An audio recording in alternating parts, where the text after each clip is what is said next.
And a good Thursday morning to you. Welcome to the EST Hangout, presented by Mott's Clamato Caesars. We got to find a better way to get those cans right in the shot there, but we've got the pickled bean, extra spicy, and the original. Available in both original and variety 12 packs, a great pack size for entertaining and hanging out with friends. Which is what we're doing here in the Hangout. Mott's Clamato, the top Caesar brand in the country with over 400 million cans crushed by Canadians every single year. Cheers to the Hangout. Cheers to Mott's Clamato Caesars. This is going to be a fun Hangout today because once again, I get to sit here as a non-professional athlete sitting by a couple professional athletes and make myself feel like, yeah, what did I accomplish with my life? Joaquin Gage, he's back as he is every Thursday, and joining us from your Edmonton Elks, it is Aaron Grymes. Aaron, thanks for stopping by and coming in today. Absolutely, thanks for having me. I like that little sweater you got there. That is nice. Is that Elks too? It is, and it's nice and comfortable. Well, that's the thing. It's got that nice, like, it seems like it'd be very warm. This is authentic black squirrel. Is it now? The Elks have got into that game here. I like the ring. That's what I was. You also got the 2015 ring. Yes. Is that what that is? That is what that is. I only bring it out on special occasions, and this is definitely one of them. Oh, well, how kind is that? Well, let's actually go to 2015. That was. How much fun was it being with that team and being around that team? Because as of growing up, I've grown up. This one, born and raised in the city, watched that team my whole life. I loved the 05 Edmonton Eskimos at the time defense. To me, there was no defense I was ever going to see that was better than that one. Mm-hmm. And then 14-15 came, and what you guys did was just like, you guys were fast, you guys were physical. I always said, and is this fair? Like the Legion of Boom with the Seahawks, you guys were kind of like that CFL version. You guys had that where fast, quick, physical, all of that. Yeah, I would agree. That's a good comparison, actually. And most importantly, we all liked each other. So we played hard for each other, right? The D-line, Mondo, Marcus, Odell, Willie Jefferson at the time was like a backup DN. He wasn't even starting, So, but to have those guys up front rushing and knowing I didn't have to cover as long, like it just, JC in the middle kind of anchoring everything, it meshed really, really well. Have you played on teams where sometimes the teammates don't like each other, and how awkward is that then? I've definitely played on teams that don't mesh as well as we did in 2015. It just makes everybody's job a little bit harder. You play on teams where there's issues inside the room? I'm sure football is a lot different than hockey because there's so many guys and there's a lot of different personalities. The great thing about sports is it does prepare you for life after sports because it's a small microcosm of the world that's out there. So usually, if I was on a successful team, I would have maybe there'd be a couple guys that were, they'd saunter off the path a little bit, but the strength of the group would pull those guys back in. The guy that comes in and he's whining every day, and guys would kind of get on him about, oh, is it so bad you have to go on the ice? We just, and then you'd see the smirk and the smile, and you'd bring guys in back that way.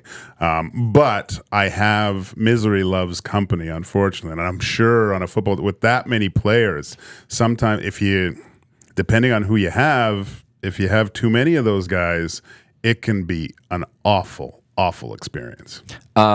Unfortunately, you didn't get to play this year, but you're around the team. There's one thing about this team, and I still want to go back to 15 in a bit, but this team this year, starting off 0-9, watching enough sports, we all have, that could really hurt a team, and that team could go away. It seemed like the team was still very positive. It was still very close, and that kind of helped maybe lead to the turnaround that the team had in the second half of the season. Is that fair?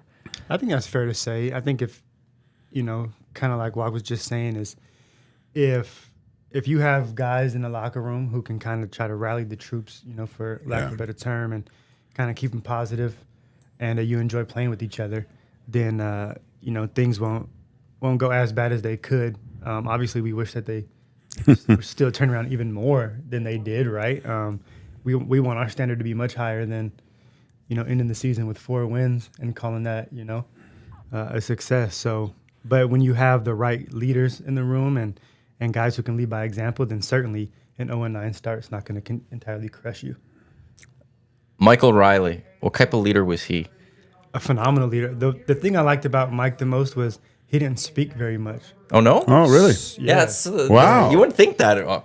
No, he was. If you went and talked to him, he'd talk to you forever if you wanted to. But in terms of having to be the voice all the time, so it made it to where when he did speak, everybody listened that much more because he didn't just talk to talk. You know, whenever he spoke, it was something of substance and something that the guys could really rally behind. That's a good sign of a leader, knowing when to be quiet, because you don't want to become the Charlie Brown teacher too, right? You don't want the message just becomes mute at that point. But when you have a guy like Riley who essentially shows up every single game and plays at such a high level, doesn't say much, but then when they do speak, everyone, like, you could hear a pin drop probably in the dressing room at that point. He got hurt at the start of that season in 15, and it was an up and down summer from what I recall. I think maybe around 500 or something going into Labor Day. Riley came back Labor Day rematch as the starter, and you guys didn't lose a game the rest of the season. During those early months in July and August, if you could recall, was there any concern with you guys that the season might slip away? You guys had the year before, went to the West Final. Things were looking good. You start seeing right away losing Riley. Was there that concern, or did you guys still believe that, you guys were good enough and you would turn it around? I don't think the belief ever lost. That, it never left that room. Obviously, losing Mike was like, our starting Grey Cup quarterback. That's always tough, right? It's hard to win in professional football if you don't have a quarterback. But our roster was also stacked, right? Like the GM, whoever put that team together, did a pretty good job. And then also the belief system within the locker room. Like, let's just hold it down until Mike does get back, and then we'll be that much better, right? We talked about leaders already. Yeah. Mike is probably one of the best leaders I've been around, but that locker room was full of great veterans who understood the assignment and executed the assignment every single week. Watching that team just from Labor Day rematch not lose a game and just get better and better and better each week was absolutely incredible. Defensively, though, right at the start of that Grey Cup game against Ottawa, they scored 2 touchdowns. I can't remember if there was an extra point missed or something like that, but it was basically 14-0 or something. What was it like on the sidelines when you guys got down early in such a big game? Again, like those cliche sayings, I don't want to say them, but God, the JCs, the Odells at the locker room. I was still a young guy at that time, so I didn't really have a voice like that. But I would watch these guys, and it didn't matter. Like, it doesn't matter. They've got all they're going to get, right? Like, the rest of the game's about us, what we do, what we've done to get here, and it was, let's just go play. Somebody make the next play. Somebody go make a play, light the fire, get that spark going, and then we know it's going to be a wrap. Like, there was never any doubt. The two of you are kind of similar in one way. A lot of people grow up and they want the offense, they want the skill, they want to score the goals, they want to throw or catch the touchdown passes. You went in net and you played defense. Why those spots? And like, did you enjoy almost like robbing other people of joy? You go first. I want to hear yours. Yeah, why DB? I actually chose defense. So I played quarterback. I started playing football when I was 8. I was a quarterback and I was a defensive back. And this is in Seattle? In Seattle, Washington. And when I was going to high school, I wanted to do the same. And long story short, the rumor was if you played quarterback, you didn't get to play defense too. Oh. And defense was my passion. So I switched to receiver and DB in high school. And I chose defense because I enjoy flying around and being able to hit people. That's what I enjoy. I guess you can call it robbing people of their joy, but it's more, I think it's a little bit cooler, a little bit harder to score a defensive touchdown. Oh, it's amazing. Like, the offense is supposed to score. They make every rule for the offense to score a touchdown. So as a defender, if you can not only stop it but score a touchdown of your own, I mean, that feeling to me is amplified.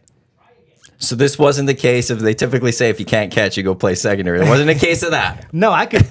When I was a receiver, now I've dropped some interceptions in my career. Don't get me wrong. The hands aren't the best, but I can catch. I will say, when you're a receiver and you're catching the ball's thrown to you, right? Like, you run your route, you know where the ball's going to be. As a defender, you are reacting to whatever the receiver does, and then not only covering him, then trying to get your eyes around quickly and catch the ball. It makes it a little bit more difficult for a DB to catch the ball. and we also don't practice it quite as much as receivers do. So yeah, receivers have better hands naturally, but I ain't going out You like could that. show 'em. Yeah, some of our You could DBs show can 'em. catch. You know what I mean? So one of your daughters is Canadian, the other one's American. Is that Yeah, correct? yeah. So your one is flag football DB. Yes. And she talks about being Canadian, and Yeah. they get that little. That's when I heard that story. That's amazing, That is, man. yeah. So is that something? She's how old? Sorry, I forget the. So my dual citizen is 5, and then the one who's playing football is 10. She'll be 10 soon. So now sorry, I'm jumping all over the place. No, But we can do whatever we want I here. like it. That's the joy of this. Is I see like flag football is going to be more prevalent and stuff. Going to the Olympics. Yeah, is that something that you're kind of looking at? Maybe my daughter can be a part of and stuff like that. Absolutely, because Zoe is my daughter who will be 10. She'll tell you right now she wants to be a professional athlete when she gets older, and she wants to be a safety. Nice. She wants to play football. She wants to be a professional athlete, but preferably football. She wants to be a safety. So when somebody actually sent me the article saying that flag football would be in the Olympics in 2028, and I told Zoe, and she just lit up with a smile, right? Because, I mean, she's getting 10, so she's getting to that age now where people are trying to tell her what she can and can't do based on whatever. And so she's kind of like us, right? Like, okay, watch me. I'm going to watch me. I'm going to do it. And so that's kind of cool. Obviously, I love sports. You said there's so many it relates to life a lot, right? Especially football, the ultimate team sport. And so I've always wanted my kids to play sports for that aspect, right? But the fact that she loves it as much as she does and I don't have to force her into it, I couldn't ask for a better situation. Yeah, my daughter dances 8 days a week, and that's what she wants to do, right? And it's draining the bank account, but I'll save that story for another side. But Hockey would have done the same. Yeah, well, not really. It would have been a lot nicer, actually. Really? Dance is terrible, man. What a racket. I should have been a dancer and started my own studio. I'd be sitting pretty about right now. But no, I heard that story. I love the kind of the battles between I'm Canadian. She loves being Canadian. I love your story of making Edmonton your home. I mean, I grew up in Vancouver, so we're West Coast boys, we're you know. close. But and I made Edmonton my home. I just it reminded me more of Vancouver as a kid definitely in the summertime around just with the festivals and things. Why did you make Edmonton your home? Well, I mean, chasing hockey. Like I went to Athol Murray College in Notre Dame in high school, so I left home at 13, basically, right? So, all my friends started growing up at home, so I was gone through high school. I came back for grade 12, went to Dave Jameson's high school. They still talk about him there. It's amazing.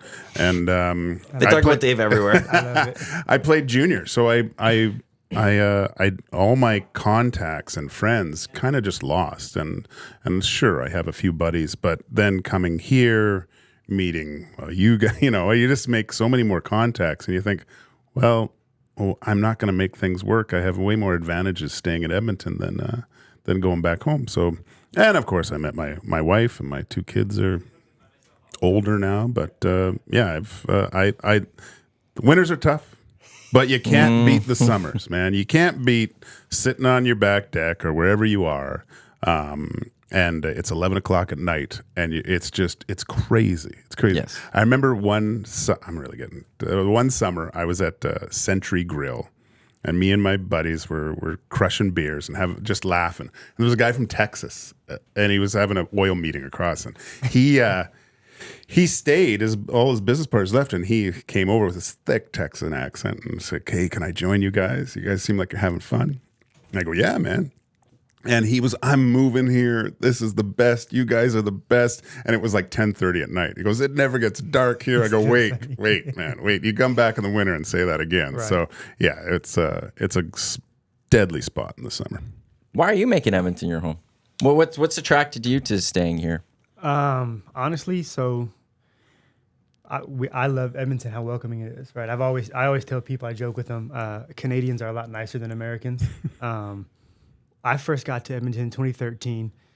My wife, she was my fiance at the time. She's pregnant, and we're poor, so catch the bus to West Ed. It's like her first time in Edmonton. Just got out of training camp. We're playing Saskatchewan, our first game of the season. catch the bus to West End. We're like doing some touristy things the day before a game, which I could never do now. I'd be too tired. Anyways, we get off the bus and we're walking back to the Ramada at the time on Kingsway. And somebody sees us walking. She's pretty pregnant. And they offer us a ride for like 2 blocks down the street. I'm like, okay, I wouldn't do this back home, but I feel like this is okay here. I get in the car. I get out and I realize I dropped my phone in the back of the guy's car. I'm calling it all weekend. He doesn't answer. He picks it up on Monday. His kids find it in the back of the car. He calls me from my wife's phone and he apologizes to me that he didn't find the phone sooner. And I was like, man, I can't believe I thought this phone was long gone. I was already in the process of trying to buy a new one. He brings it back to me to the Ramada. I try to give him a $100 bill for doing it and he wouldn't even take the money. I'm like, this dude, he's told me sorry. He won't accept. I've offered him tickets to the game. He probably doesn't watch football, but like everything. And I'm like, man, that's crazy. I don't think I would have ever experienced that in Seattle. That phone would have been long gone, right? And that was my first experience. Then obviously over the last 10 years, it's been amazing here. The city has really welcomed not just myself being an athlete, but my wife, my kids. They love it here.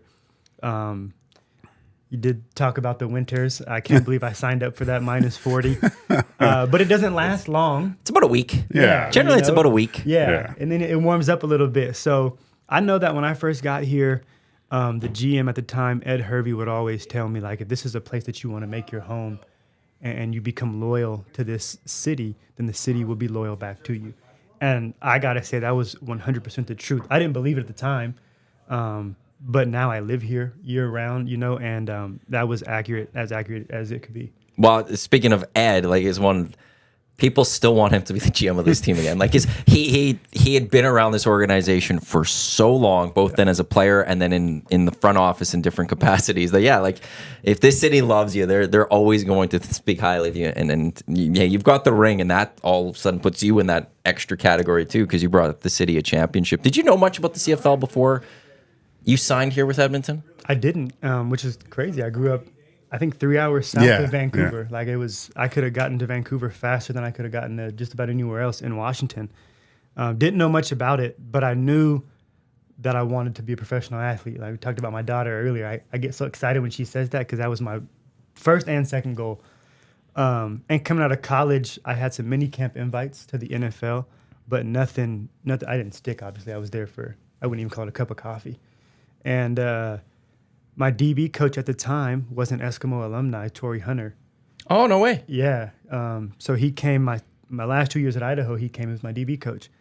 And he knew how much I wanted to play. So he was like, well, what do you know about the CFL? Would you be interested? Essentially, he had a connection up here.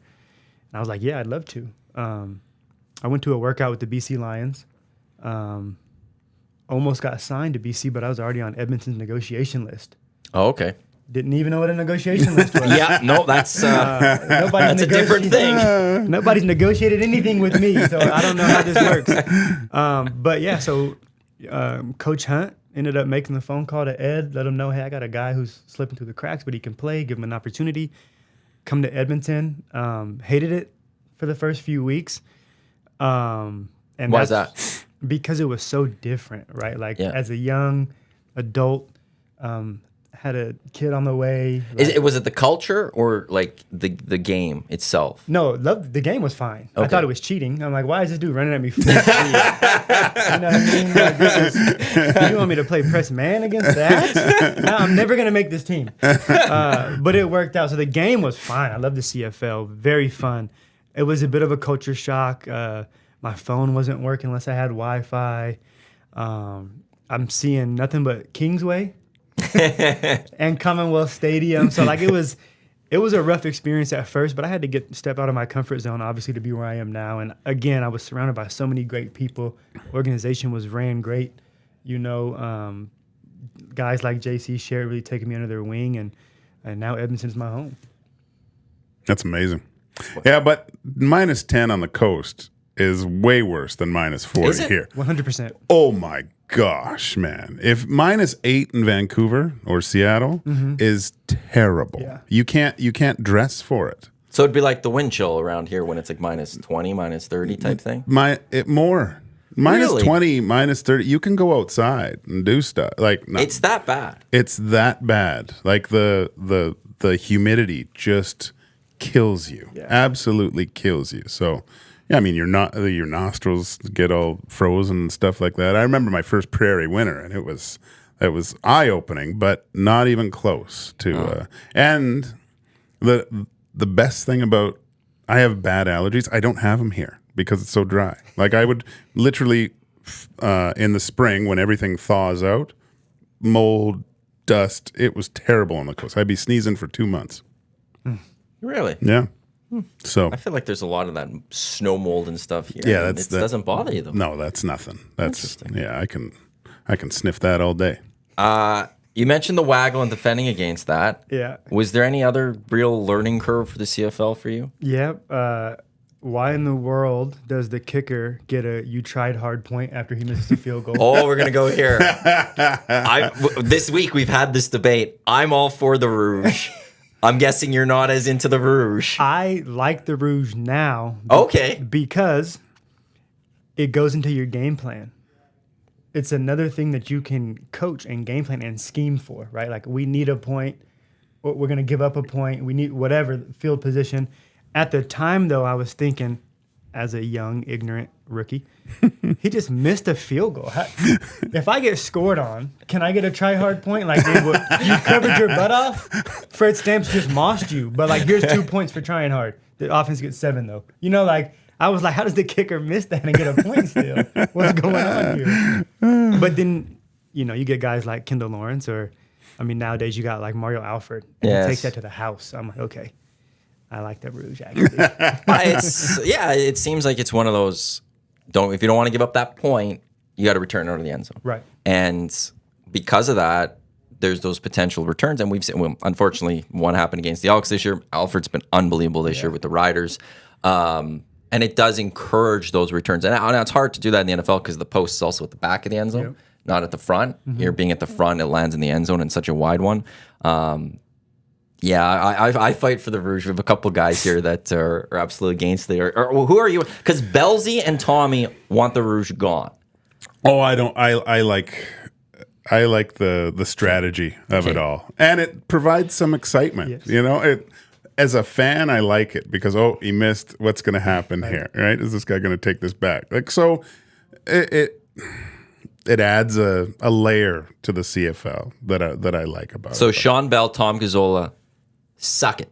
Yeah, The rouge is here to stay. Belzy's hardcore NFL guy, though, right? He's really. This guy played in the NFL. I know. This guy's an American. It's their sport. But he's coming here saying it's fine. It's Bell, your opinion now doesn't count. You're basically Canadian now. I'm trying to be. No, this argument, I'm not giving you the Canadian part because I need the American part to this. That'd be like, I don't know, somebody from the States coming up telling us how to play hockey. He's American. This is his sport, and he's saying it's good. And what does Bell know? Doesn't know that. When I want to find out how to play defense in hockey, I'll go to Sean Bell. Will you? He was. As someone who never played, I'm not going to say that. But if you want to go there, you can go say that. He told most of his goalies, "I'll see you at the end of the game."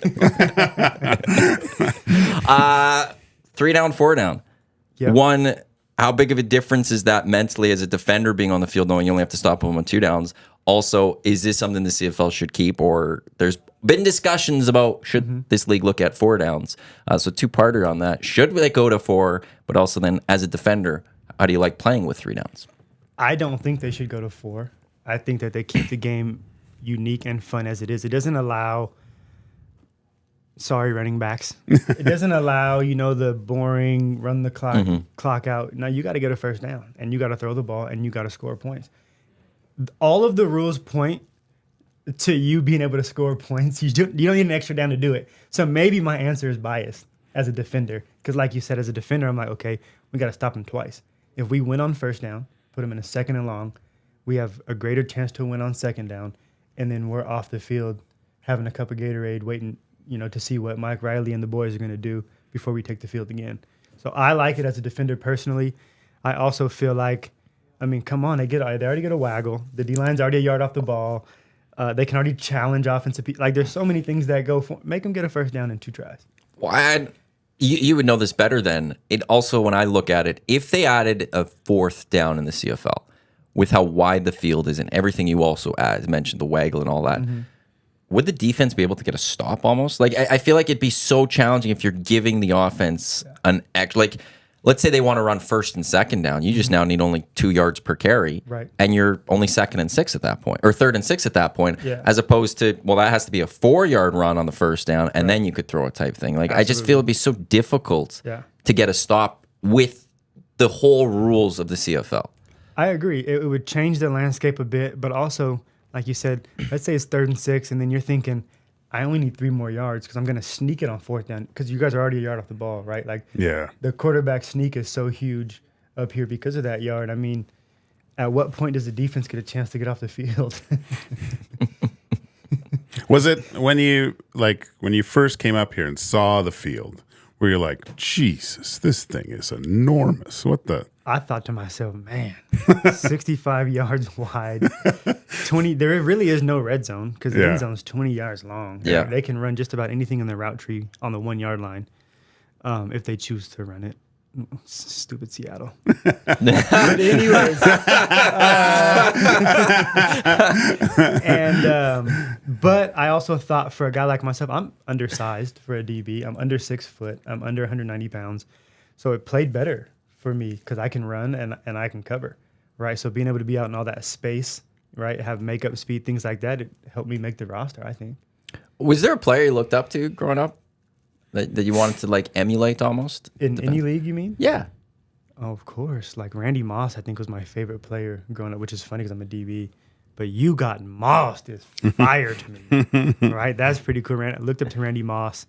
And then, like, my time growing up a little bit, like when I was in college, the Legion of Boom had just started, like Richard Sherman, Darrell Revis, Stephon Gilmore, guys like that. I was like, man, them cats are like shut down playmakers. Revis Island was just incredible to watch when he was at his peak and stuff, and just all the interceptions he was having. Like, I've always loved the secondary position. I don't know why. Maybe like I'm a Ravens fan, so Ed Reed obviously as the safety. Like, I hated Troy Polamalu because of the team he played for and what he would do. But then, like, how do you not respect him? Yep. Brian Dawkins.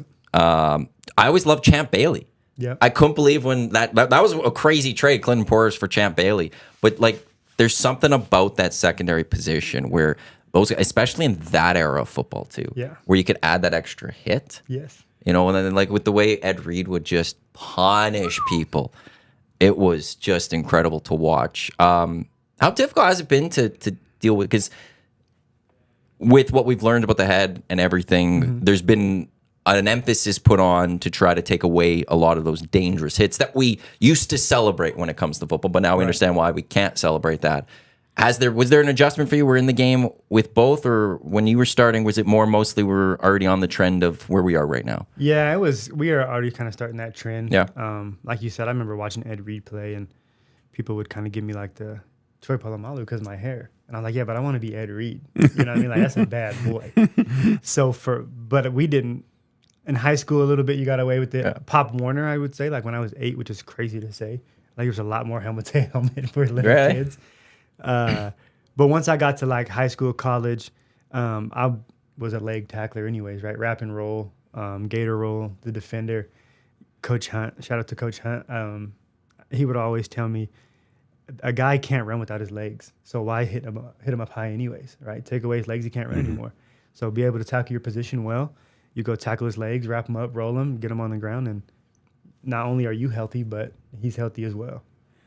I know I'm really dating myself, but you ever it came into my mind. I watched a lot of NFL as a kid with my dad, but Raiders, like Lester Hayes with the Stickum. Did you ever use any of that stuff? Like I played like high school football, but my dad, I remember, sent me Stickum to put on my hands and stuff, and I just remember Lester Hayes. He was covered in that stuff. You could throw a ball at him, and it'd probably just stick to him. And then they said you can't use that stuff anymore. Any like little tricks that you can do that? I never have as a defender. Good answer. I've seen receivers try to put like stuff on their gloves. Yeah. But as soon as you touch, everything's turf now, right? So as soon as you touch the turf, now there's black bees, right? So that didn't last for very long. But I didn't think of that. First thing I think of Stickum is the Little Giants.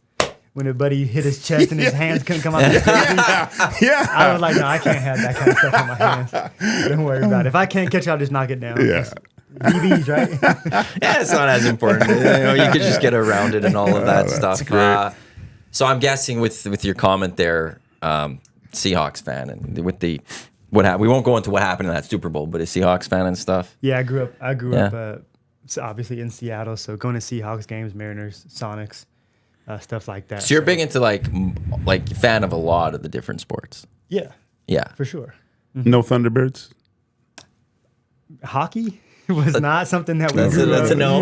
Yeah. But That's a no. I do know now. Obviously, it wasn't last year. I think it was 2 years ago they played the Oil Kings Okay. for the WHL. Yeah, in the Yeah. finals, yeah. Yep. So I don't follow them quite as much though. I am a Kraken fan. Okay, yeah. Oilers fan too. Yeah. You know, He's got it the covered. first hockey game I ever went to was the Oilers at Rexall up on 118. But naturally, when Seattle got a team, I went and got a Kraken jersey. So a huge fan of Seattle sports. When are the Supersonics gonna come back? Aren't they doing? They're adding 2 more teams soon, right? You'd think Vegas is supposed to get a team. Seattle, I think, is number 1 on that. they list. have to be. Like They have to be. It's. Right. I remember when they moved and how big of a deal that was. And you're like, oh my god, like. And now that we've been this long, can't believe they're not back there because also, this isn't like some team that moved. This isn't the Grizzlies leaving Right. Vancouver. Right. This is a team with championships. This is a team with a history, and it's Seattle. Like, how is the NBA not back in that city? Peyton Kemp.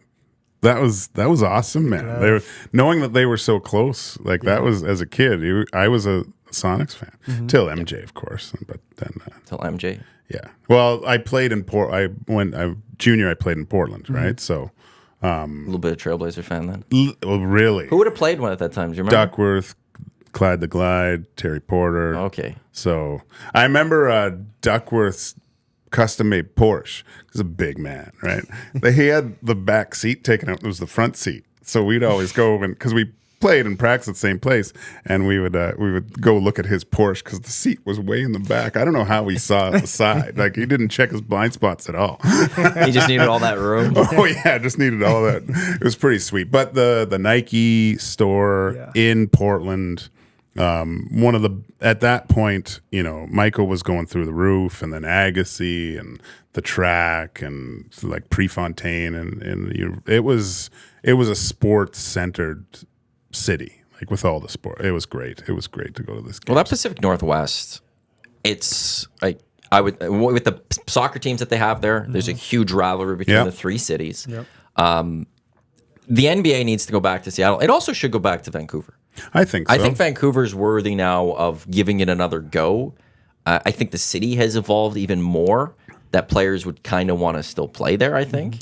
so. And again, you get that natural rivalry with Portland, and when the Supersonics come back, you'd have that there. I think Vancouver would need it, and also I think like as an Edmontonian, the chance to fly to Vancouver for a weekend, not have to deal with customs, not have to bring my passport, and go catch a couple games or something. I think there'd be quite a bit of people doing that. Yeah, it's a great place. Like I go back, I'm like, gosh, why didn't I move back? But then I look at the housing market, I go, okay, that's why. That's nuts, man. But where's your wife from? Is she from Seattle? She's actually from Idaho, where I went to school at. So she's from a small town.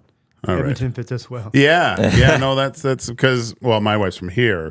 There's no way she would survive on the coast because of the clouds and the rain. It would be miserable. Not as sunny. Yeah, like here, the sun's out, Right. And it completely changes your mood. I'm a firm believer, if you're from the prairies and used to the sun, there's no way you could move to the coast because it's just damp and dreary for most of the time. You'd be miserable, unless you grew up with it. Do you have an NBA team then that you cheer for right now? I don't. Or you just an After observer? the Sonics left, I was dug my heels in. I wasn't an OKC fan. You can't be. That's your team. You have to cheer against them almost. Absolutely. I feel like. Yes. So I still watch basketball. Yeah. Mostly playoffs, obviously, and then there's players that I enjoy watching play, but as a team. No, I don't even have a basketball jersey anymore. No. No, I've got hockey. I've got baseball. I don't have football because I play football. I have my own jersey, but I don't have a basketball jersey. Who are the players then that you're top players right now? I obviously am still a huge fan of LeBron James. That's a good thing to say when Dusty's the biggest LeBron fan you'll find in Edmonton. Okay. I didn't know. And I am a Laker fan. Okay. So he's now with my team right now, so I'm good. I didn't know if I was going to open up a can of worms there by saying LBJ. Still like watching him play.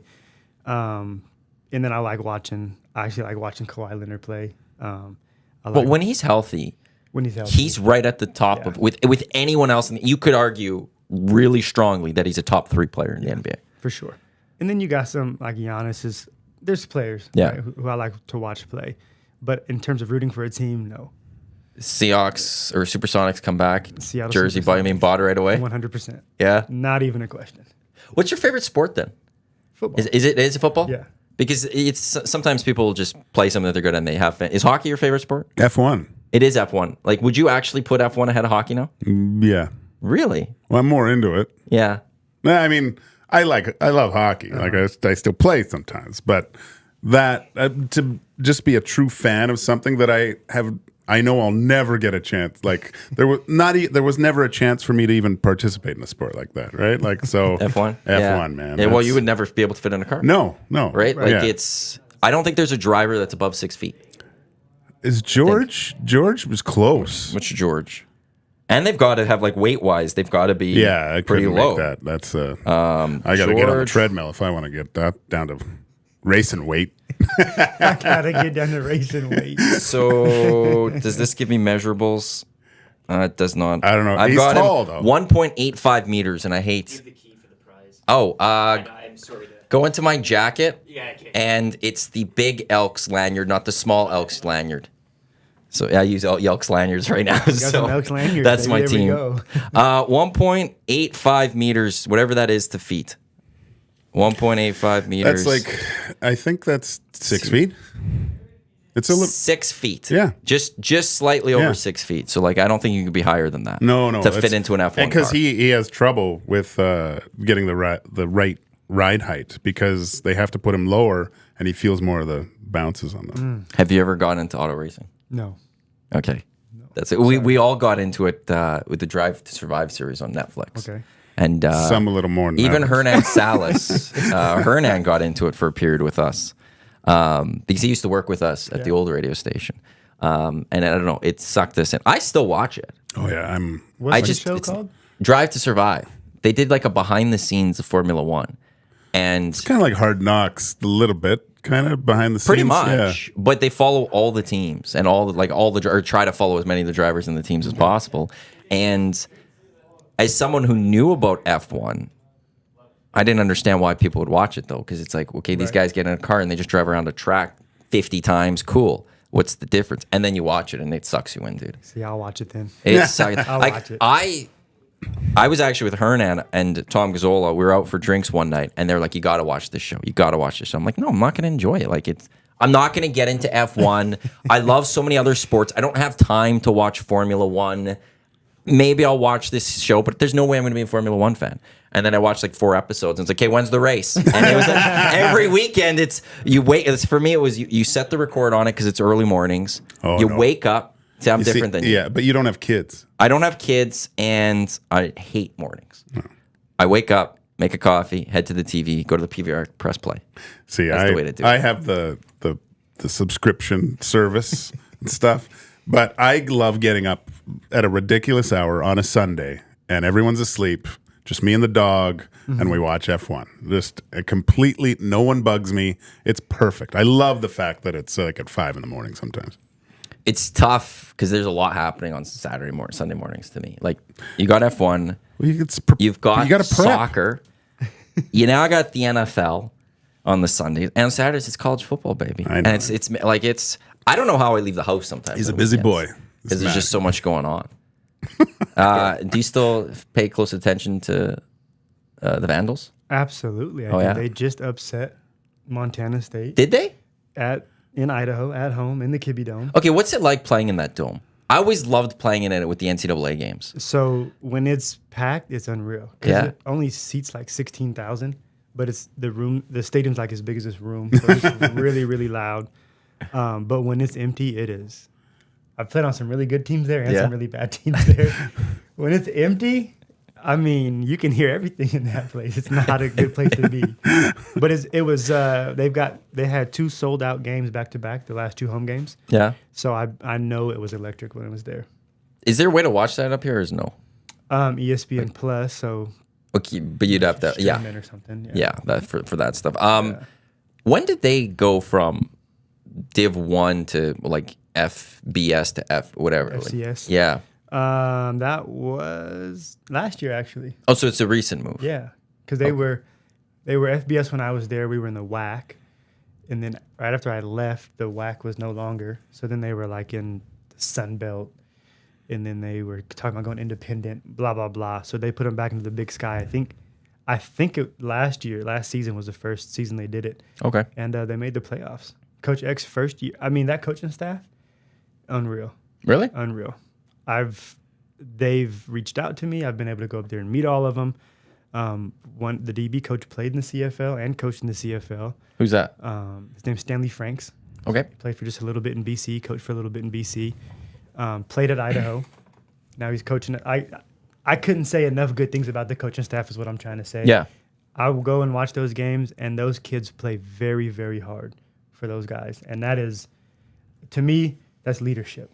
You can get I don't know, it used to be 100, but let's say 80 college-age kids with NIL deals now and transfer portals, but you can get those guys to come in and play hard for you in Moscow, Idaho. You're doing a pretty dang good job. Did you grow up as a Huskies fan? Yes. Is that? Do you still then cheer for them, or is it you're a Vandal? Oh, I'm a Vandal. Yeah, that's the priority now. Yeah, 100%. Idaho Vandals my number 1 college football team. I still have, I want the Huskies to do good because it's good for the city of Seattle. I hated the Huskies after I decommitted from there for a little while, but I matured and got over it. So I want to see them do good, but yeah, I mean, it is what it is. Okay, what do you make of all this college realignment in college football? Because like, I'm a Hurricanes fan. Again, Ed Reed, all that. Ray Lewis. That's the best. I also do love Washington State Cougars because here we get a lot of Spokane TV, so I hear about the Cougs. I love the Wazoo. I follow them as close as I can. They're now just left on an island of the Pac-12 with them and Oregon State. Pac-2. Washington going to Big Ten. What have you made of all these changes? And now like seeing like the Huskies are going to be taking on Ohio State and Michigan now and stuff on a regular basis. I don't like the realignment of them. I enjoy the Pac-12, Pac-10 when I was growing up because it felt like a lot of the schools were local, right? So to get people to travel to and from games, it was nothing to see, a bunch of Oregon State, Washington State, even some California teams at Husky games because it wasn't that far away. I think it's cool that now you can drive down the street and see Ohio State play in Seattle, but to me, it made the rivalries a little bit more when the teams were closer. So I don't enjoy the realignment. I guess we'll see how it goes, though. What was your favorite place to play? Growing up, when I was in college, Yeah. we played LSU. We played at Did you? Yeah. Yeah, it wasn't a very good game. No, but that Tiger Stadium, Yeah. that must be something else to walk into for a game day. Yeah, unreal. It was funny. They knew they were going to beat us. They didn't bring the Tiger out, so I didn't get to experience that part of it. But it was still packed. We were still in Death Valley. But actually, my under-the-radar choice would be Nebraska. Oh, There yeah? was like 88,000 people to watch Nebraska play Idaho. They must have nothing else to do there because they sold out to watch them beat us pretty bad. But that was my first experience in front of that many people, and it was crazy. Wild. I just love the college football atmosphere. Yes. It's just, the college, even basketball, I'll throw that one out there. Yeah. But the football atmosphere, I've only been to a couple of games in my life, but I personally would rather go to a college football game than an NFL game. Yeah. I think just everything into it would be so much fun. And I don't know, some of those games could just be utterly insane to watch. And yeah, I remember growing up, I had the games. Like it was actually in Canada, it was in the early years of the NCAA games. They weren't sold here on a regular basis. So like some stores would have to import them in, and they'd be like $100 back in like the early 2000s buys. So like we'd never buy it, and then we'd take a trip to the States. My brother and I would run to a used video store game, and we'd find a used copy for like $15. Like, perfect, we're playing this for the next 6 years until we can get the next one. And we just played those NCAA football games. But it's just, I don't know. There's something beautiful still. Like, there's a lot of money, obviously, in the NCAA and college football, and it's great the players can now get that NIL deals to get paid a little bit of cash themselves that the schools would have only taken. But there's still something beautiful on a Saturday. Yeah. Watching that, especially that big football game that everyone's getting excited for. I agree. It almost feels like when you watch college athletes play, they're playing for something a little bit bigger still, right? Like, that's no longer. Now, maybe it's changing a little bit now, but they're playing for each other, playing for a bigger purpose, right? They still have a goal that they're trying to reach.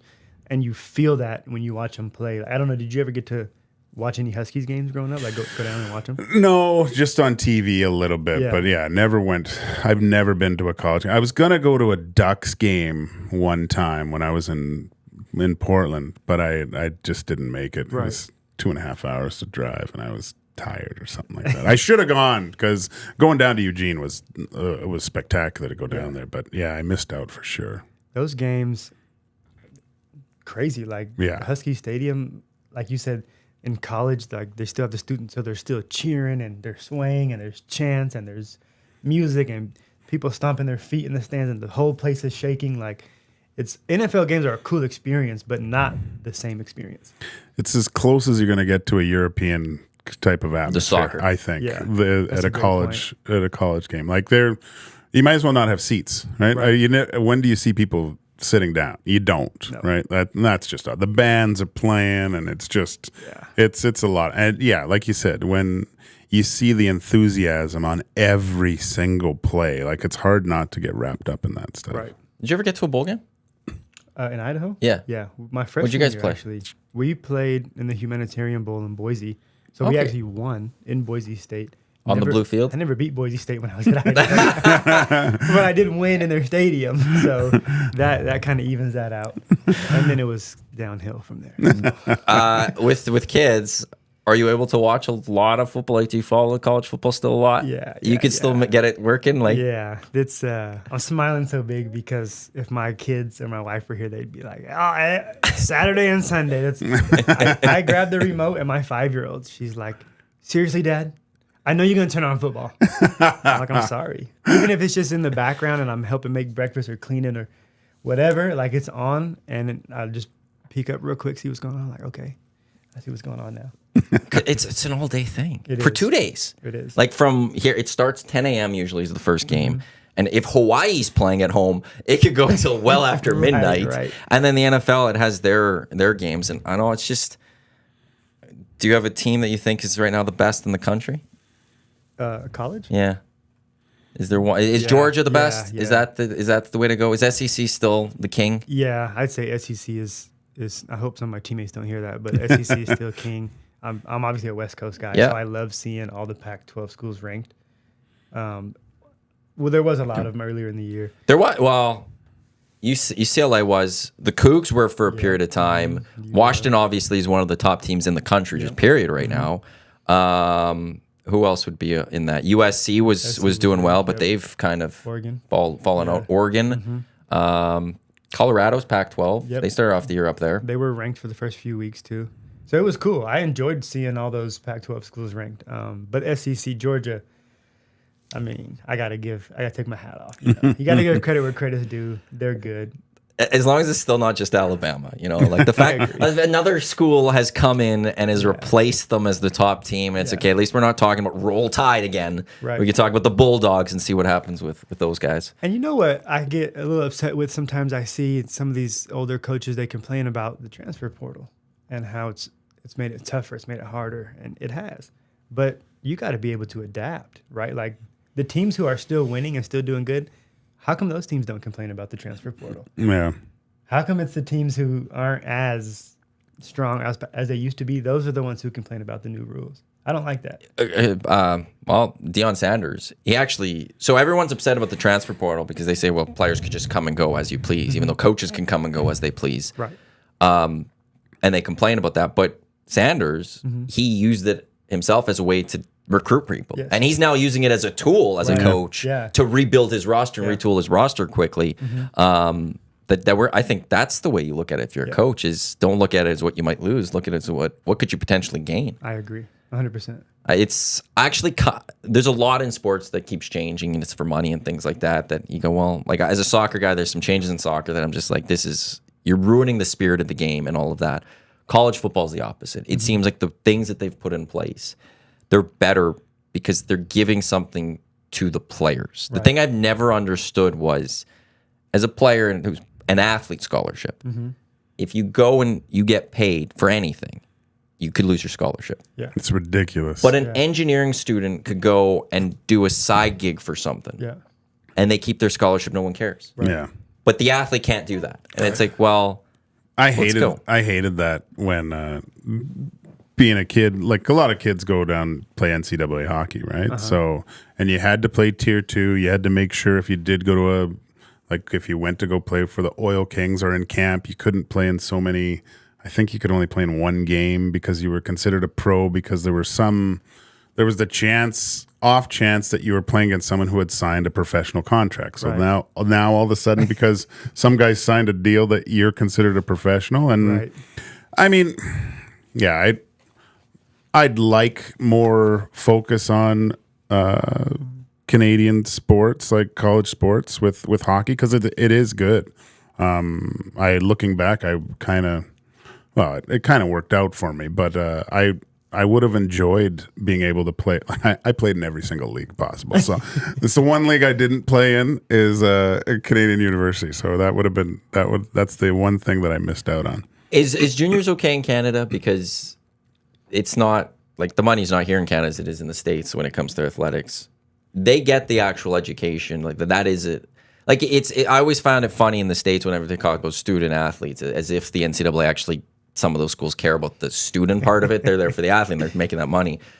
With like the WHL, there is that, you do get that full scholarship for every year you play. You could then go play that next step of your career at U Sport.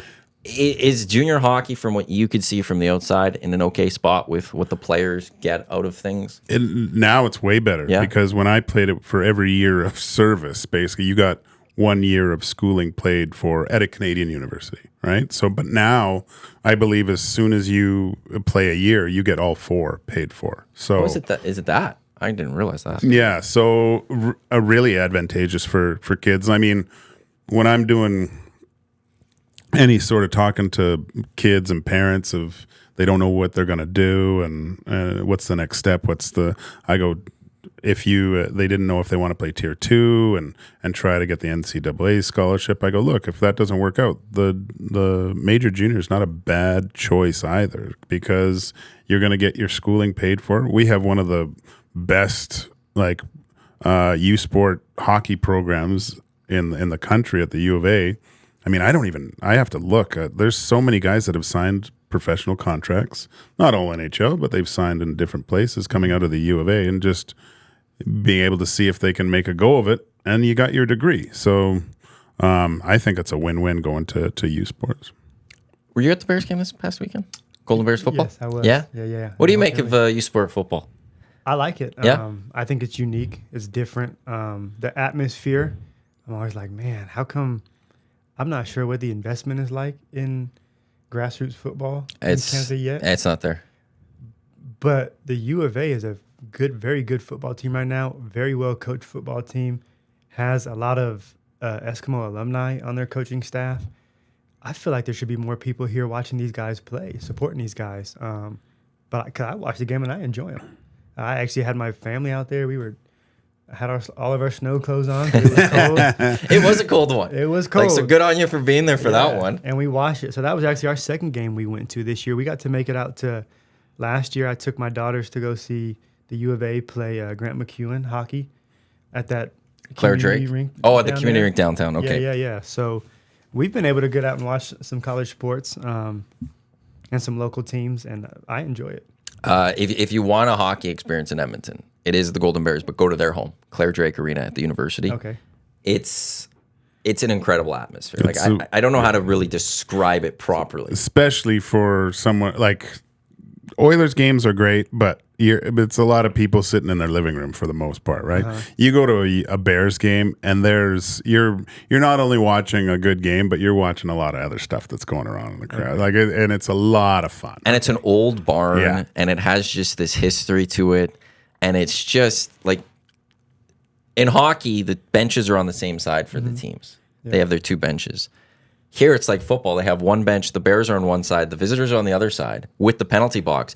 But the visitors is actually too small, too, where guys have to stand in the hallway because they can't all fit on the bench. Like, there's this absolute home field advantage thing that they have.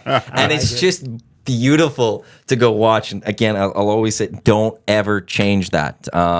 There's just something about Canada. We've never, as a country, fully gone around our collegiate, university, junior sports like what we see from down in the States. Right. And it's just, I don't know why that was. Funding and money, that's what it comes down to. But even coverage isn't there, right? Yeah, it's really bad. Like, you only get to see the championship game, right? When Yes. it's a missed opportunity.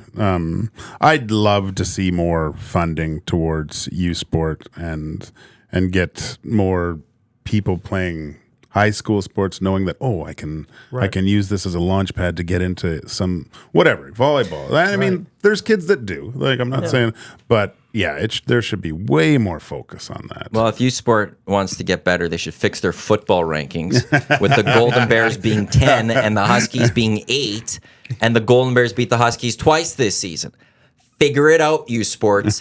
Figure it out. Hopefully the Bears just take that as an opportunity to beat the Huskies one more time this Saturday, Foot Field, 5 o'clock. It's the Canada West semifinals. You're tuned into the EST Hangout, which is presented by Mott's Clamato Caesars. Matt Iwanyk, Joaquin Gage, Aaron Grymes with you here today. You spent some time with the Philadelphia Eagles in the National Football League. What was it like to get to the National Football League? That was the dream probably as a kid. What was it like to be in the NFL? It was a dream come true. It was unreal. I remember going down, signing the contract. I still have the contract in my garage. And it felt like everything had paid off. Everything was worth it, but I went for free, right? So like I remember at the time, 2015, guys being like, if they don't give you a sign-on bonus or maybe you don't want to go, you've made yourself a home here. I'm like, I don't care what they give me. As long as it's an opportunity, I'm going because that's what I grew up wanting to do. So I was fortunate enough to sign a contract with them and dream come true. I remember calling my wife and letting her know like I'm signing a contract and like just the excitement that went with it. It was surreal. Who's the coach for that team? Doug Peterson. That was Doug Peterson? Yeah, he was the coach. Jim Schwartz was the D coordinator. And I remember actually at my workout, I was the only DB and there was 3 receivers and a quarterback, something like that. Receivers worked out first, and I had warmed up on the sideline. We did all of our testing and whatnot. And before I even did a DB drill, they were like, hey, you mind doing some one-on-ones? Absolutely. Well, until you know. I'm not feeling that today. So absolutely, I accept any challenge. So we got to go do one-on-ones, do okay. And when they signed me, I remember Jim Schwartz telling me, like, you had a good workout. Don't get me wrong when I say this, but we knew that we were going to want to sign you after you said okay to one-on-ones fresh after warming up. Like, that competitive nature is rare to find. So thank you for whatever. I'll see you at OTAs. And I was like, oh, cool. I appreciate it. Let's get after it. So it was cool. I got to meet, like, hang out with guys like, Malcolm Jenkins, Rodney McLeod. A lot of their O-line that's playing right now was there when I was there. So I was very fortunate to be around some really, really good vets who kind of helped take me under their wing, too, when I was there. Did you learn anything from them? Yeah, Malcolm Jenkins, I remember him telling me, I go into every game with at least 10 plays of the offense memorized. So I know when they get into a certain formation in a certain situation, what they're going to run. I was like, that's wild. My memory don't work like that. But he played 12 years, 2 Super Bowls, Pro Bowl. Like, that makes sense, right? But his film study, his attention to detail, the way he carried himself as a professional is why he is who he is right now. What was it like the first time you took to the field? Now, that part I wish I could have back. Yeah. Preseason was okay. Like, I was just so hungry to make the team, right? Ended up getting an interception, was like on SportsCenter top 10, separated my AC joint. But I was playing so well, they brought me back. But my first regular season game I suited up for was against the Atlanta Falcons in Philadelphia. Julio Jones in his prime, right? Like I'm watching him play. Like, yo, that's a Julio Jones. Like, this dude he just is a physical specimen. Like, looks like he's supposed to be better than everybody else. And now that I look back on it, I'm like, man, you were really fanboying out there. Like, you're also playing in the game. Like, get out there and go make a tackle on special, block your ass. You know what I mean? I got Darren Sproles lit up on punt return because I missed my block. Oh, no. And that might be the play that got me put back on practice roster. You know, one of the OGs in the locker room, get them lit up on your first game. So I wish that I wasn't so wide-eyed when I first took the field, but it was an amazing experience. I'll never forget it. That's hard though. Yeah, It's hard when you get out in the bright lights and it's weird. I remember I didn't play, but I was seeing the guys that you watched, and I think like it was Detroit, and I saw Fedorov. He was skating by, and his ass was like this far off the ground, just flying around, and the hair and the white Nikes, and it was crazy. And I thought, I can't believe should I even be here? Like, I should be up in the stands watching this game. I don't know if I've ever asked you your first game. Do you remember? Yeah. Like starting? Starting. Geez, when was that? Or like first time you took to the ice in an NHL game. Oh, that was a horrible story, but Was it? yeah. Is this a trend or something that you get into your first game? I've told this story, but so my first year pro was 95, and it was the lockout year, right? So I was in the minors. NHL started up later, so we all, like 6 of us went up, and at the end of the year, there was still like a month left of the season. Oilers were in a kind of a playoff push. It was very slim chance, but they needed to win out essentially. And our routine as the six spare guys, we were get bag skated, drive down 75th, hit the Arby's where the Carl's Jr. is, get loaded up on beef and cheddars, and go to Millwoods Golf Course and play like 36. Then come back, sleep, and rinse and repeat. So it was game day. We did the same thing. Probably only played 18 because we wanted to get back for the game. And I came back, laid down on my bed, and I'm really dating myself because this is back in the day when the phones were still rotary and the little orange light blinked when you had a message. And so I kind of fell asleep, and I looked over, and the light was blinking, and the hotel was so bad. It was like clink, clink. It wasn't even ringing. And it was Sparky, one of the trainers, goes, "Gage, get over here. Billy's hurt. We need you." So I run across I'm staying at the Foreman right across the street, running across, get in. Everyone's already out there for warm-up. I get all my stuff on. I'm coming out on the ice. There's like a minute left in warm-up, and I hit the little plastic thing with my skate, bite it, and slide straight to center ice.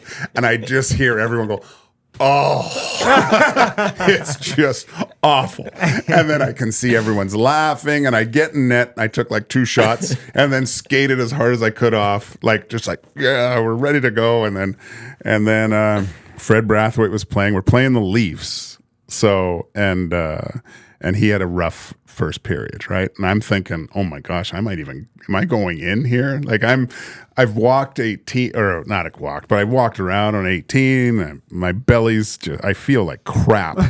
And get back in the room, and Ronnie Lowe, he didn't say anything. Usually the coach, if there's going to put the other goalie in, tell you right away. Ronnie didn't do that. He did it like a minute before you went out. So you were more trying to find your crap than get like prepared. So he came in, it was like a minute before we went out again, and he goes, "Gager, on your head." And I was like, oh my God. So I grabbed my stuff, get out there, and I'm like, oh geez, and we're in the playoff push, right? So I go, okay, Joaquin, here's your chance. And then and I think it was Gilmore came down, and I let out the biggest, juiciest rebound. Anderchuk came in, and I dove across, and just complete horrible technique, make a save. I forget who. Someone picked it up, gave it to Corson. We went down and scored. So I made a big save. They announced the goals, and I got the second assist. So the place just goes nuts, and I'm thinking, oh my God. And I just said, "Oh, it's all Stanley Cups and Vezinas from here on in." But no, we made a valiant comeback. And then Matt Sundin decided enough's enough, came down, and then cut to the middle and blew it between my legs, and that ended it. But that was the first. And it was tough because I played well, and I thought there was a chance to come back and win that game and hopefully keep the playoff chances alive, but kind of killed it there. Time now for the segment Movers and Shakers, brought to you by the Marco and Mike Realty One Group Insider. Let Marco and Mike earn your trust. Buying or selling, give Marco and Mike the old PTO contract and let them prove to you why they are the best team for the job. You won't be disappointed. MarcoandMike.com for more info on this duo. And Movers and Shakers, one of those guys is Trey Ford. He goes out there and he's all over the football field. Could you imagine defending against Trey Ford? Are you glad he's more an Elk and you never have to envision that you might have to go up against him? Yeah, I mean, you hate playing against running quarterbacks like that, right? Because as a defender, you know you're going to have to cover for longer than normal. And it's hard enough to cover for 3 to 4 seconds. So then in 6 to 7 seconds, you hate that, right? But also, yeah, I mean, Trey's doing a good job. I'm a competitor. So if I had to play against Trey, You ready to go? Trey, Yeah. I got your number, baby. No, I like Trey. I thought he was very exciting to watch play. He brought fans out, right? People wanted to watch Trey play because what he did, it was exciting. It was electric, right? You don't see that kind of stuff every single day. So it was super fun to go out there and watch Trey do what he did. So what happens as a defense, like a defensive back, if you have that running quarterback and they start moving around, like It's called plaster. You just find the nearest receiver. Yeah. If you're in zone, find the nearest receiver, and you got to go wherever he goes now. And there is it's backyard football, right? So they're just trying to get open. Trey's buying himself 10 seconds if he hasn't already ran for 50 yards. The dude got wheels. You know what I'm saying? He can run. that Labor Day run he had against Calgary, Yeah. where I think it was credited for 30 yards, but he ran 100 and some yards at overall. least. Like it's Yeah. how? That's the only, like, how do you have the energy to go do that and still then do the next play, you know? To me, that's just called being a gamer. Like, no, you don't teach that kind of stuff. He doesn't go into his off season, I think, and train to just run in a zigzag up and down the field for a 30-yard gain, right? Like, that's just called being an athlete and being a gamer. Some things that you do that just can't be taught. And he does some of that at quarterback. Is there any like competitions in practice for who's fastest? Like, There's a lot of talk. Okay. I shouldn't say never, but I haven't seen anybody actually race in a long time. But there's always an argument about who's the fastest. Yeah. I don't think there could be an argument on this team. Oh, no. There's people who are going to argue with you. Really? Guaranteed. It's sports. Okay. It's a bunch of men in a locker room. There's going to be an argument. Sure. I Okay. guarantee there's probably an offensive lineman that would join in on the argument. Did you run track as a kid too? I did in high school in my last What'd you 2 do? years. I did the 100-meter, the 200-meter, and the long jump. Oh yeah. Yeah. So I did that. I quit playing baseball after my freshman year. My dad hated that because we He were was a a big baseball baseball guy? family growing up. But I told him I was doing it to run track. So he was okay with it a little bit more. What position in baseball were you? I was middle infield mostly. Okay. Yeah, shortstop, second base. One of the first 1 or 2 hitters in the lineup. Wasn't going to knock it out of the park, but if I got on base, I was going to steal second and third.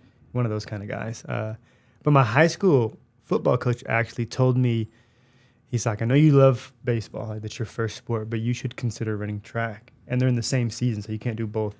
Because I think that you could take this football thing somewhere. So I did. Nice. Took a leap of faith, and here I am talking to you guys 15, 16 years later. So The 100-meter at the Olympics is like one of my favorite events in the world, just to watch. I will like the set my 200. time down, especially when Usain Bolt was running for those few years. It was appointment. Like I have to plan around that. That was you're right. The Olympic 100 meters. There's just because there is this thing where you get to say world's fastest man. yes, and you've seen it. You watched it. yeah. And there's not a lot of labels that still hold true in this world. World's fastest man does, and I still think like heavyweight boxing champ Yeah. of the world. Like I know boxing isn't where it once was, Yeah. but to still claim I'm the heavyweight champ of the world, The world. they just are up there. I love track event. Like back in when was that? 2001 when the World Championships were Yeah. here. It was awesome just awesome. I remember Donovan. I've never heard Commonwealth that loud. When Donovan Bailey was doing I think he got knocked out and did a victory at like a lap and stuff, and people just went absolutely crazy. But to see, it's something to see. To me, that those are athletes. It's crazy seeing what an actual human, how fast they can actually move. It's absolutely nuts. Rolling. I think my favorite would be the 4x1. Yeah. Yeah, I mean, teamwork, first of all, I like that. Everybody has to be on their A game. But then that last 100-meter stretch where everybody stands up, like in high school, the entire stadium would stand up and cheer on that last little 100-meter stretch. I thought the 4x1 was probably the coolest. Did you run that ever? I did. I was on the relay team. And were you the last one? I was the starter, actually. Were you? That's what I've been known at. I can get out of the blocks. I got you for a good 40 or 60. Those last 100 meters. let me hand this off to somebody else. Do it. Somewhere else. So I was actually I came out of the blocks. I was a starter. Our fastest guy was actually the last leg, which made sense. Yeah, that would be a different feeling because the other ones you're running already a little bit to Right. get the baton. Right. How easy is it to hand the baton? Very hard. Yeah, Very that always just seems so. I don't know how they do it so seamlessly. A lot of practice. I remember now, we're talking about Olympic athletes. I Yeah. was not even close to what those guys do. But I know when I first started running track, we used to say hand or stick. And then it evolved to you put like a piece of tape down. Well, then everybody put tape down. So we didn't know whose tape was whose. So then our track coach cut a tennis ball in half. And he put the tennis ball down. And so we practiced how far that tennis ball had to be for the next guy to start running and still make that handoff without having to slow down. So we would actually practice just the handoff in practice. It's a science, like it's an art to Oh, because you hear someone throw hand and then everyone's put their hand back. Yeah. You gotta know what it is. So now, if you're the second leg, like my second leg would have the tennis ball. He'd walk the steps off, put the tennis ball down, and then he would look back. And as soon as he seen me step to that tennis ball, he would take off in a full sprint, and I'd catch him. He'd stick his hand out after 3 or 4 steps. I'd catch him, and Oh, jeez. it's hard. That's full technique right there. Teamwork, too. baby. Gotta have that teamwork. Teamwork. Gotta do that. And I will always be a fan of the Olympics. Yeah. Speaking of weird, like IOC sucks, hate it, but the Olympics, there's just something special about it. And when it gets to the athletic portion of it, Yeah. watching all of that, how was long jump? It was good. I did it like my senior year. I prefer to stay on the ground when I do things. But I did it, and I think I ended up going to state my senior year and placed like 5th or 6th or something Jeez. like that. And so it was a lot of fun, actually. Did you do anything beyond hockey? Because I'm useless. I ran nothing. track. I was 200 and 400. So That 400 is no joke. that's where I was more successful too. Was it? Yeah. I think You had the endurance, that little extra endurance than everyone else. I had a good kick at the end, and I think Strength. in high school I was in Saskatchewan, right? So I finished second in the provincials one year. So, but yeah, some kid from Saskatoon beat me. Looked like Eric with red hair. It's always those slim people. That's what they always But can do. that race kicked your butt. That was just. I remember. Even when I think about running track, it's funny because I just get those butterflies. Nothing gives you butterflies more than when you're getting in the blocks. It's just the adrenaline is soaring, and track's the only sport. I can think about hockey games and stuff, and I don't get nervous. But if I think about running track in high school, that'll get me nervous. Really? Yeah, it's crazy. I wonder why. Maybe it's just the one-on-one situation. Like it's just you for 55 seconds. Yeah, on yeah. that track. And the stuff that goes through your brain when you're because I think it all depends on what lane you're in and how to run. Like I remember in the finals, I was in lane 8. I'd never been in lane 8, right? So I kind of always just saw who I could kind of judge my race by seeing who was ahead of me and stuff. So lane 8, I couldn't see anyone. So I was like trying to put a gap, but I didn't know and stuff until I came around that corner and 3 guys passed me. And I was like, oh, crap. But I had some left in the tank and kind of reeled a few guys in. Movers and Shakers brought to you by Marco and Mike Realty. Check them out, marcoandmike.com. just regular dudes that will help you out. They were in last week, Gage and I. We had a great chat with them, and I said it yesterday. I'll say it again. If you ever, when you call them and you speak to Mike, ask him about the Tiger Woods story that he was telling us, because it was absolutely just insane. So check him out. This is the Hangout presented by Mott's Clamato Caesars. Let's look to the National Football League a little bit. What have you seen this year in the NFL that you're liking out there? Seattle is 5-2. Yeah. They're playing some pretty good football.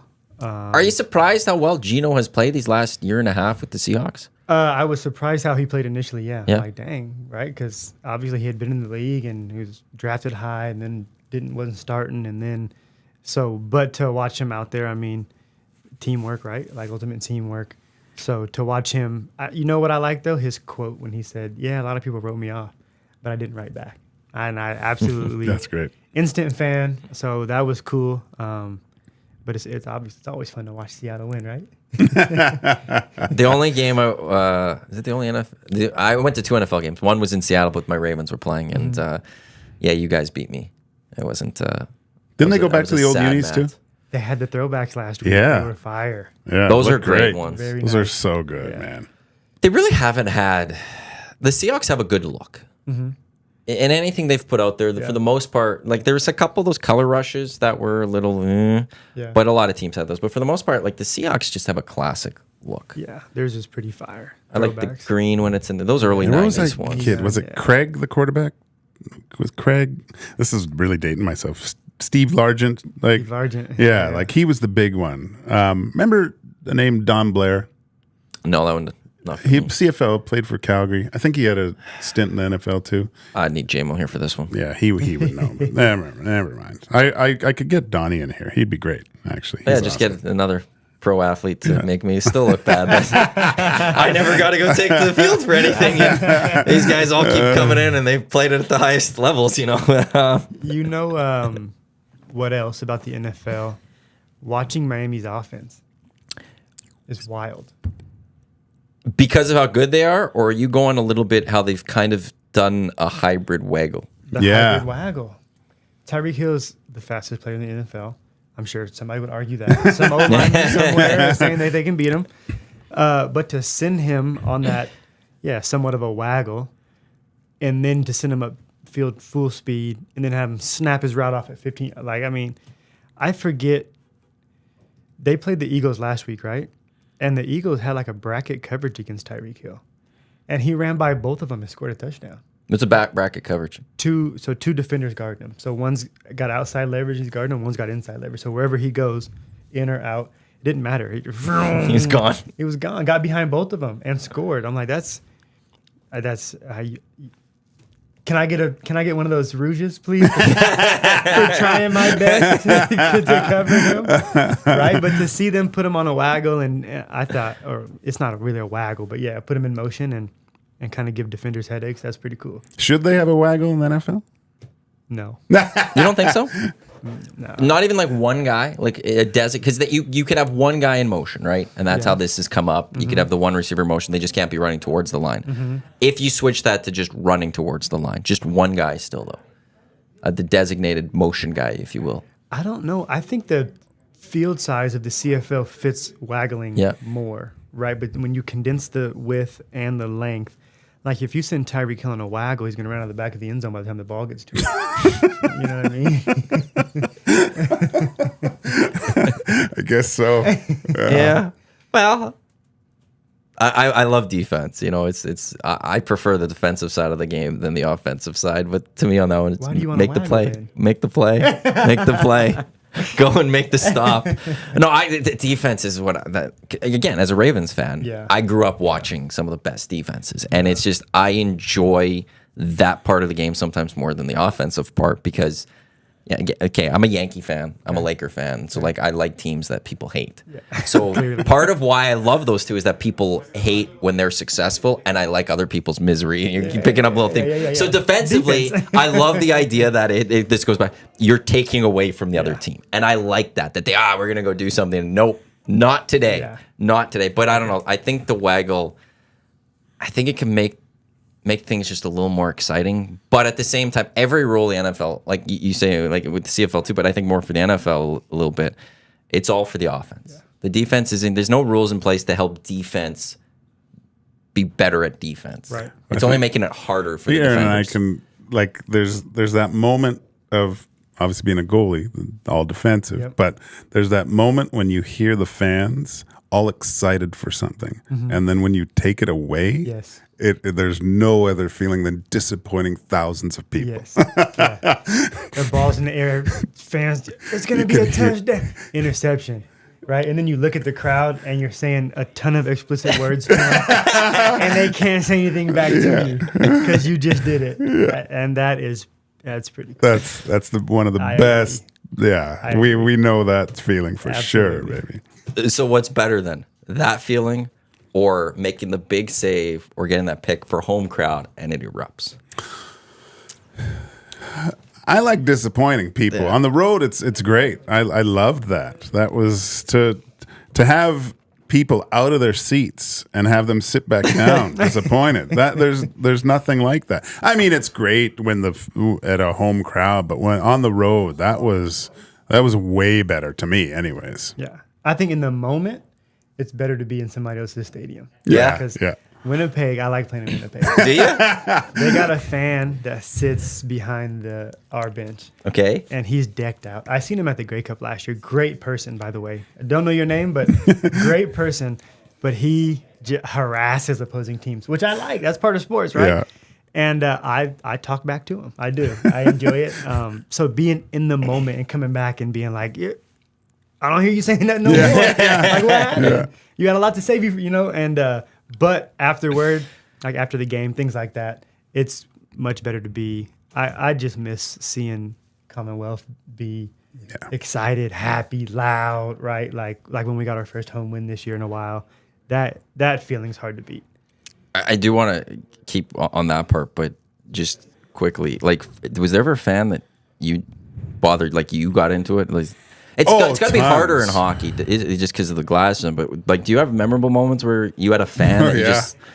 There was, I think I was in Springfield, and we're playing, and I was coming off the ice, and some guys always yelling, and I was sucked, and I was coming off, and I remember after the second period, and he goes, "Gage off, Gage off. Let's look at Gage off over here." And I remember I thought I was being real smart. And I'm a Gage off, and I kind of grabbed my jersey. He goes, "Gage off? What are you talking? I'm not Russian." And he goes, and he looked at me, and goes, "No, get Gage off the ice." And I was like, "Damn it!" I kind of laughed, and afterwards the game, I was a good one, and he laughed too. Yeah. So, but there was some evil people too, but that guy. Somehow that sticks out of my mind. He got there. He really got me where it was. I could hear my buddies chuckling.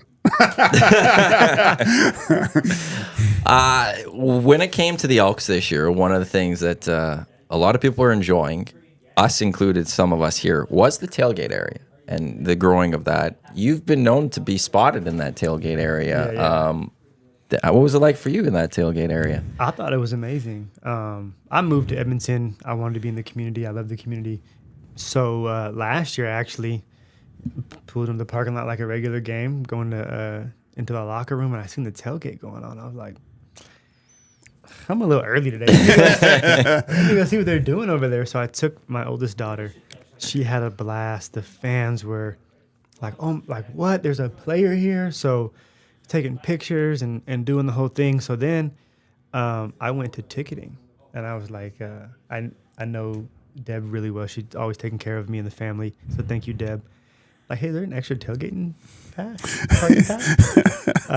There did happen to be one. And so I was like, okay, bet. So I'm going to go. I got this box of player cards because there was a ton of kids there.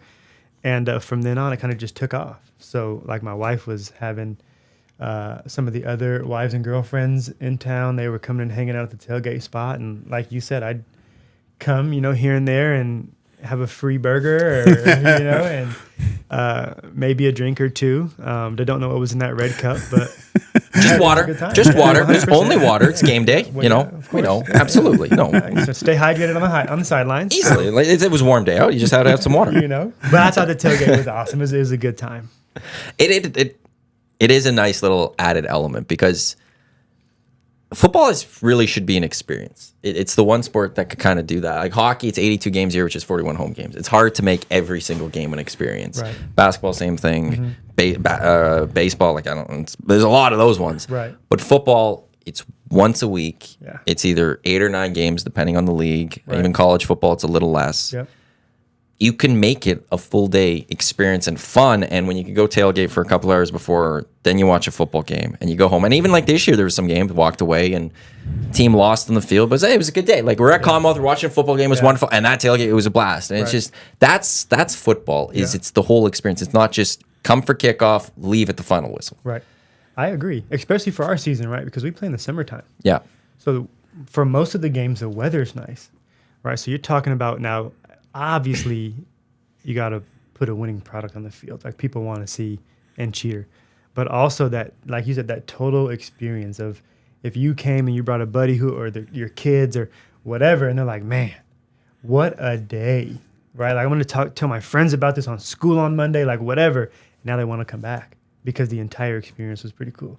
I think you were talking about too with the Heritage game. I like the fact that you get to the game sunny out, but then the lights kind of come on later on and it becomes that evening game. There's something to that transition of the football game where it goes from day to night. I love that side of it. If there's one complaint I actually have of the Canadian summers is the fact that you can't play under the light. Yeah. Like the having the lights are like, and then running out on the field if you want. Like there's something cool about watching a primetime football game and seeing that. And you obviously can't do that here in Canada, but in the end, I still will take the sun over that one little moment, you know. But there's nothing like walking out of a place at 10 o'clock. You're going, wow, that was a good game. And then where are we going? Well, it's still light out. Yeah, you can do whatever. Let's go hit a patio somewhere and do all of that. Do you enjoy playing warm or cold weather?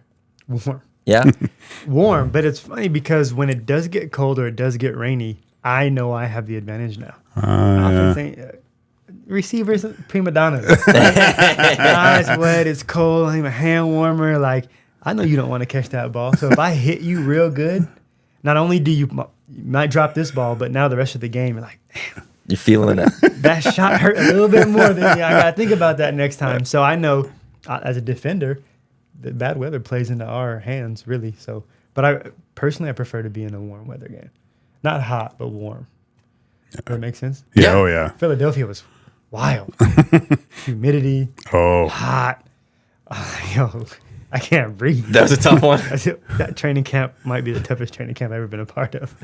So then imagine those guys that like go to Arizona and stuff, and like the Sun Devils used to play right in an outdoor stadium and stuff, and like right in that heat.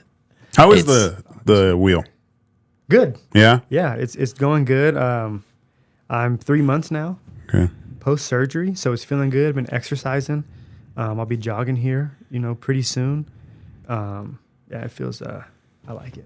Nice. Feels new. All right. You know, all get right. that new Sweet. car feeling. I got to break it back in now. Dude, you smell good too. So There we go. The new car smell coming from. New car smell. That's what that smell is today. Oh, that's where it's coming along. I don't know if you're allowed to comment on something like this, but CFL playoffs this weekend. Do you have a little breakdown of who you think might come out on top, or? Yeah.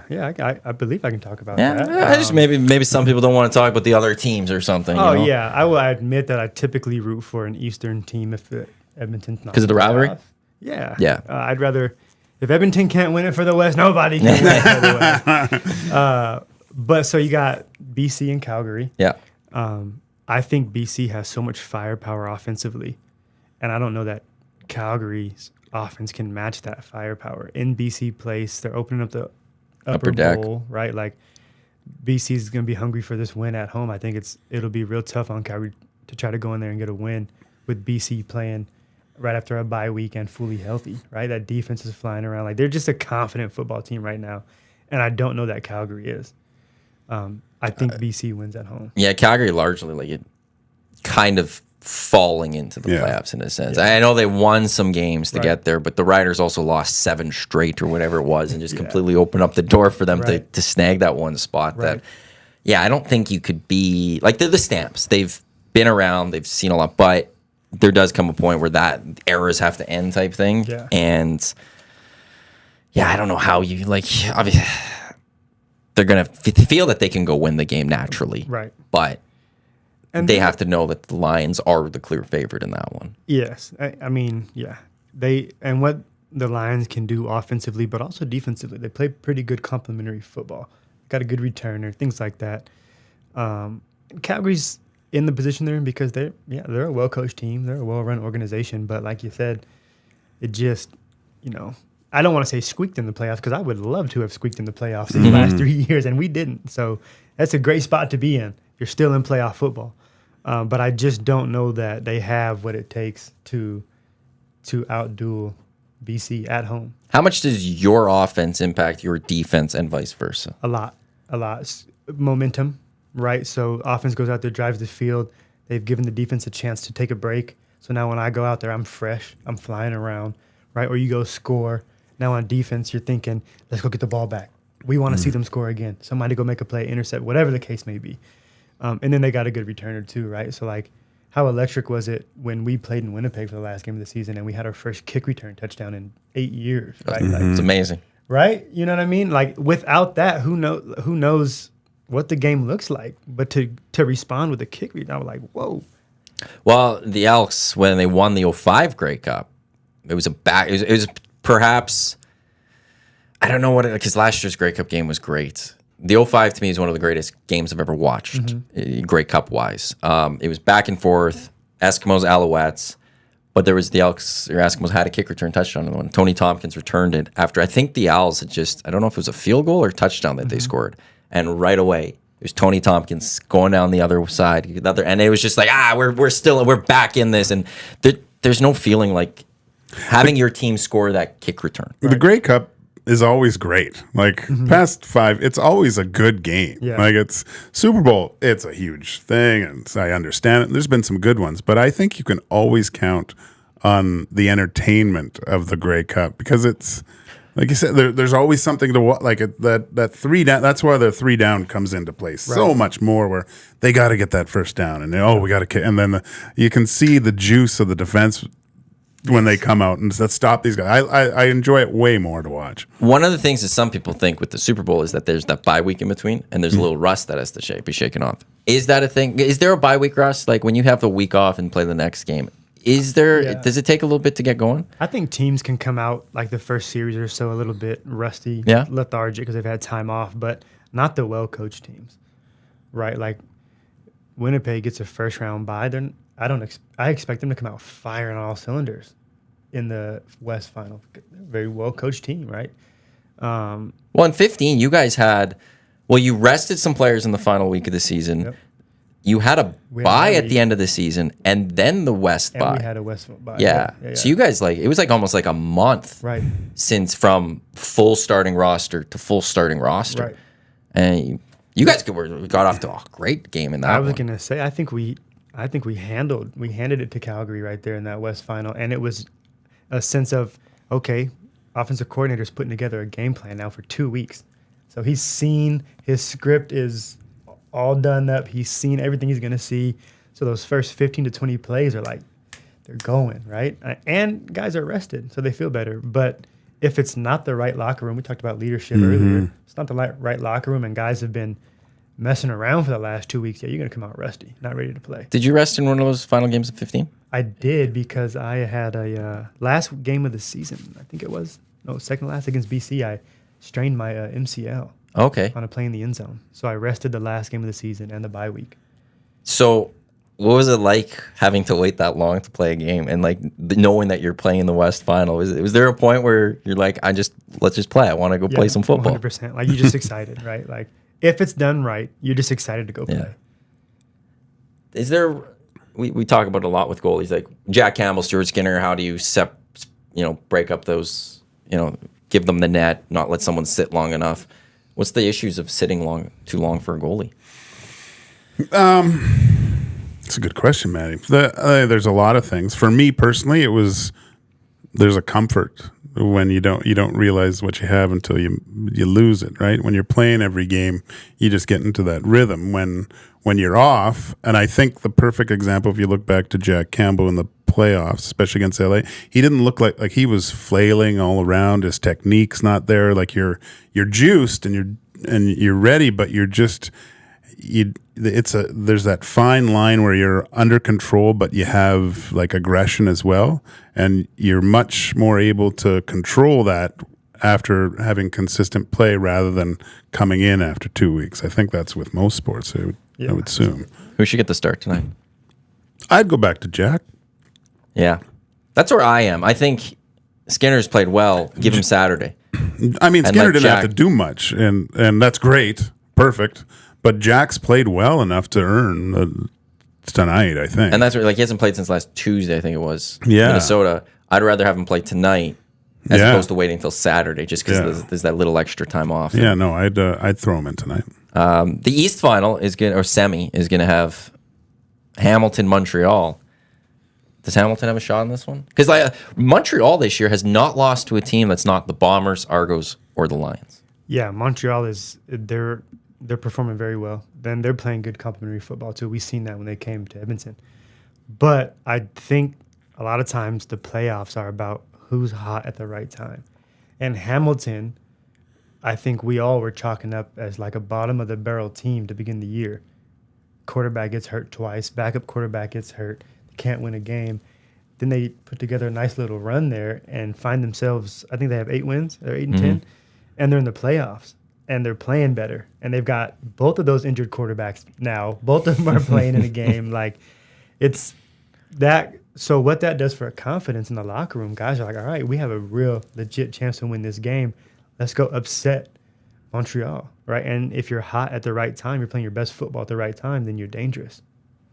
Do either of them have a shot against the Argos? No. 16-2. Like, that's incredible. Here, I shouldn't say that. I'm not going to give a political answer either, but I shouldn't say that because, of course, the Argos can be beat, but Yes. the Argos can beat themselves. Like, if they go into the game thinking, like, we're the Toronto Argonauts, like, we don't lose to anybody, nobody can, that's when they're going to get beat. But if they go in it with the right mindset, like they have for the last 2 years, they will be in the Grey Cup. Chad Kelly's he's a nice little quarterback that is playing, and I'm glad he signed that extension with the Argos just for a CFL perspective to have a guy like that staying in this league. Because you said teams can't win without quarterbacks. Right. We need that stable of quarterbacks, and with Chad Kelly out there, you had Trey Ford, Vernon Adams, Zach Lars, like slowly building up a base of quarterbacks in this league, and it's impressive what the Argos have done this year. I don't know if anyone really saw this coming. I know they won the Grey Cup last year, Right. but I don't think people thought that they were going to come out and be the class of the Canadian Football League this year. I agree, and to set the standard, right? Maybe because it's Toronto and there's so much, like they don't do too well with their fan base, things like that. No. And so maybe that's why. But to watch them put together a franchise that seems to be consistently at the top, at least for the last couple of years, it was a little bit shocking, but it's also cool to see as a fan and as somebody who wants to transition into one of those roles one day. I'm like, wow, like that's dope. Good for them. You want to get into coaching? Yeah. The coaching side? Coaching, Or- scouting, something. I need to stay around. I don't need to. I want to stay Yeah. around the sport. It's a passion of mine. It's what we do in our house. Like my 5-year-old knows we're watching football on the weekends during football season.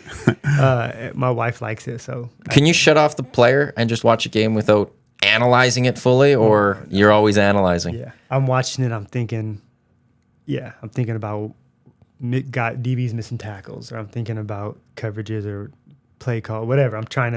I'm not even always looking at where the ball's at. Maybe I'm trying to see what Pat Surtain of the Denver Broncos, a very good cornerback, I'm trying to see his press coverage technique. It could be a run play, but I'm like, let me see his footwork. Just things like that.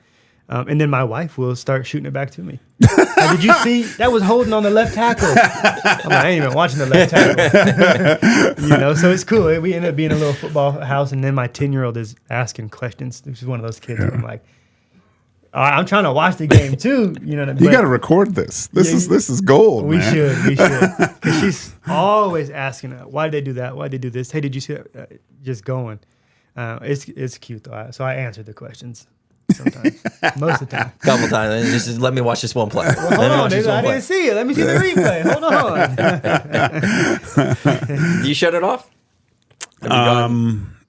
If I'm alone, I'm a fan. Yeah. I don't analyze too much. If I'm with other people, I find that I don't know. I reserve and kind of that happened. So I'll yell at the TV when I'm alone. Do you yell at for Seahawks games? Yeah. Yeah, like full. Yeah. Maybe not always like yelling, but raising my voice and coaching the TV. Like I'm an armchair coach. You know what I mean? Like a couch coach, whatever it is. I definitely do that when I watch games. It's bad when I wouldn't swear, but my kids were younger. I would give it oh, come on. And then one of my kids, be doing something and they go, oh, come on. I go, damn, I got to watch what I say. Yeah, I'm known to swear a bit. But yeah, it's mostly when I'm by myself. Yeah. There's a couple of teams or games where if it's important, I get quiet when I'm focused on my team. I don't like talking. And it's just like, and at times if something's going bad, I'll swear or something like that. But I don't like talking to people when it's really such an important game. Yeah. I don't know why. It's fine. My wife, because she says I don't like hockey, but I'll be watching a game, and then she'll be sitting there on her phone, but secretly out of the corner of her eye, she's watching the game. Yeah. And then something will happen, and she'll go, well, I should have passed it there. you know. Yeah, right. So where do you mostly watch a football game? A play happens. What are you mostly watching? Like, I know you're watching certain players, but if it's just an average game, do you watch the line? Do you watch where the receivers are going? What do you focus on? I usually, like if I'm watching a game on TV, I'll usually like look at what formation they're in, and then I'll try to guess if it's going to be a run or a pass, and then I'll try to read the offensive line. Like, okay, did they come out low hat, run, high hat, pass? And then, obviously, it's a TV copy, so then I will follow the ball. And then if something happens, I'm begging for the perfect replay. 'Cause I'm like, I want to see what happened on this play, in the end zone, or how he make that catch, whatever. So for the first part, I'm trying to analyze, like, okay, run, pass. And then of course, I enjoy the game, too. So then I'm sitting back, like, oh, damn, okay. What's your success rate of being right, run, pass? Oh, it's probably not the greatest. If I'm no, not, okay. I don't keep no track. Tony Romo type thing? No. Tony Romo just calling them all? No, I don't have that Malcolm Jenkins photo memory. Oh, I remember this formation. They're going to run the drive dig. So in a game, like, are you incorporating like knowing 10 plays that I try. Yeah. 100% I try. It's a little harder in the CFL because you can waggle. Yeah. Right. So they don't just come out and line up in the formation. They're moving around. They get to it real late, and then you're like, so you got to be split decision, right? So then that's where the 3 downs come in, right? 2 downs come in or whatever. Teams still have tendencies, right? They just get to them from different ways. So you try to cue in on those tendencies and try to be in the right place at the right time. That's cool.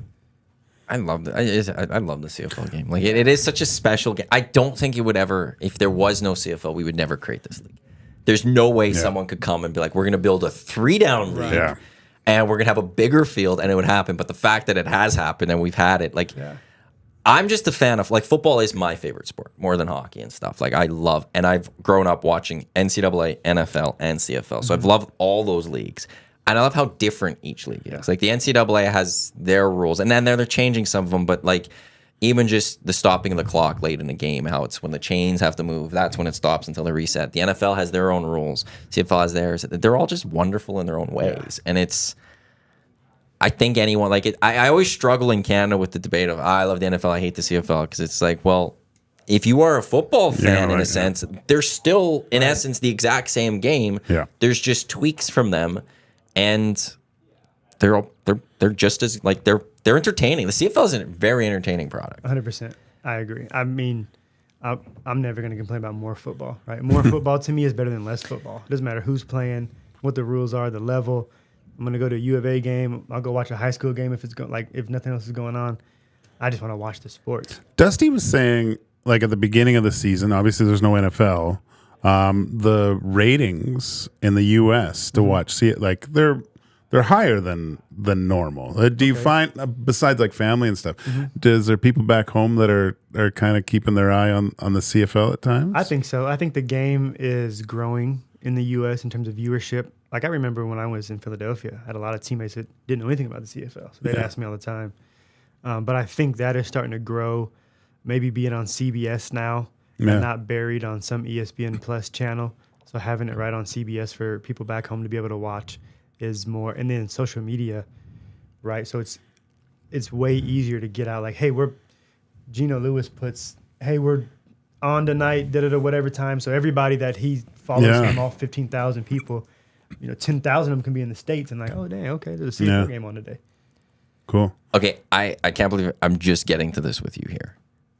Madden? Not No. Madden. Oh, okay. I love Madden. No. It just hit me. The Alouettes twice this year have pulled out that weird play where they kick the ball just past the line, they grab it, first down. Yeah. What do you make of that play? I'm indifferent on it. I think it's clever. It's another, and of course, Coach Moss does it, right? Yeah. Moss, offensive coordinator. I loved playing for Coach Moss when he was here, but that's beside the point. Just a clever dude, always looking for ways to win. But it's also not guaranteed, right? We've seen him also try it and fail because the running back missed the ball because it's such a don't kick it too far, but don't miss the ball. Like it still takes a level of practice and skill to go into. Also, you got to guess for the right coverage, right? If you're in man-to-man, you ain't getting that play off because somebody's going to be – so it's almost like the rouge for me. Like when I first seen it, I'm like, oh, that's cheating. It's 2nd and 30. They punted the ball half a yard, and they got a first down. But I kind of like it, actually. Even as a defender, I'm like, cool. How far away does a defender have to be for them, like that you think you could close in and grab that football? Like if they hit the perfect one, it goes like 1 yard. Uh-huh. Do you have to be 5 yards off the line, 10 yards? How far could a defensive back be where they can maybe close that gap? I say you got to be probably 5 yards, maybe 10 if you're analyzing things, right? So receiver catches the ball. Now you're coming downhill from 10 yards away, full speed, hopefully, to try to make the tackle. And then you see him getting ready to do the little, you're like, okay. From 10 yards away, I might be able to grab. It's almost like when you're tackling a guy, James Wilder, one of my old teammates, when he was in Toronto, he used to try to hurdle DBs. And I'm a leg tackler. From 10 yards away, I'm running full speed, and I can see him start to gather his steps. So I just hit him up high. You can see that ahead of like... Yeah. Not all the time. No. Like, guys are going to get hurdled. I will be hurdled at some point, I'm sure. But I seen it because he tried to do it too early, right? So if you're within that 5 to 10 yards and one of those guys are getting ready to, like, that's not a natural running form to... So I think you'd be able to... But anything more than that, it's a game of inches. They're only kicking the ball from me to this table. Yeah. That's not hard far to do. But they also have to make sure it doesn't go 2 yards, right? Like, and it doesn't go too far. I had no problem with it this last weekend it happening because to me it was, we saw the Owls do it this year. Yeah. Why is the defensive coordinator allowing his DBs and his whole defense to be 15 yards back? Right. You've just opened it up for them. You're asking for them to try it again. So that's where this weekend it was like, that's on the coach. I wonder what you do. What do you do now then as a defensive coordinator? Do you change your play call on 2nd and long? Change your thought process? Well, what would you do? Maybe set a spy on the check down? Like still getting to my coverage? You'd have to have one defender close enough to that line at all times so that if that play happens, they could... Well, I don't think that play then would ever happen. Right. Because they're throwing it to the check down receiver, right? So everybody's in their route, and then you got your check down defender. So maybe you take one less person out of the rush, right? When an athletic player, and he's your check down guy. You take away the check down. I don't know. That's just me spitballing. I'm not a coach yet. Yeah. Well, these are the questions you're going to have to start asking and figuring out answers to. We'll have to ask Chris Jones one day what he thinks. That guy is he's a defensive guru type thing, so I'm sure he's planning for it in some way. Yeah. Who's the hardest guy you've ever had to tackle? Ooh, hardest guy I've had to tackle? Is there one that you just don't want to go up against? That like you're lining up against him, like this is gonna be maybe not don't want to go up against, but this one's gonna be tough. If he gets the ball, he's gonna be a tough guy to bring down. I'm glad you phrased that. I wasn't gonna admit that I don't want to tackle anybody. But you guys remember? I think his name Tyrell Sutton. Yes, running back, Montreal. He ran so hard. Yeah, even when tackling his legs would hurt. Like he was. I think he's coaching in Montreal actually now. But he ran the ball really hard. They've also got a stand back there now who runs the ball really hard. But it's typically one of those like bruising type running backs. So I'm like, okay, it's going to hurt. But also the thought process has to be, I'm going to coach my DBs one day. It's going to hurt anyways. You might as well make the tackle. Because you miss a tackle, it's going to hurt. You make the tackle, it's going to hurt. Just make the tackle.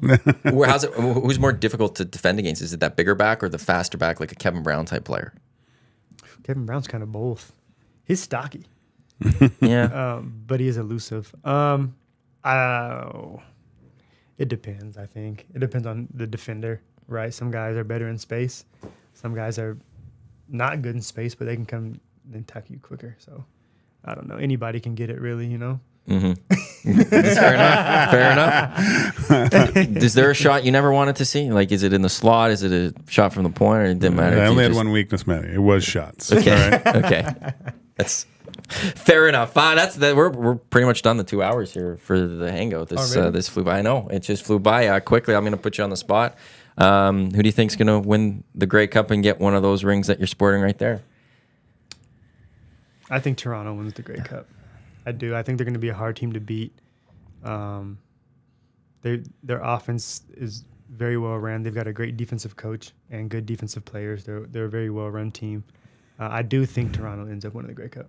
And what do you got going on in Edmonton for the next few months? Just keep rehabbing? Is that the big thing?